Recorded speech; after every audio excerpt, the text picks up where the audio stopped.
Moi! Tulin Kaihon kanssa suurten kuusten juurelle kuuntelemaan metsäpuron helkyntää. Metsä ja puron törmät heräilevät talvilevolta elämään. Kevät on murtanut jään.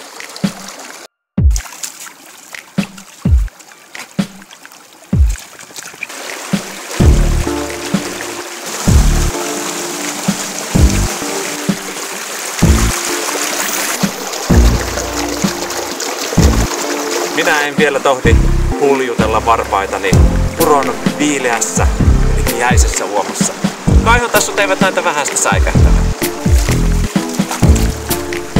Hui, vesi on kyllä todella kylmää.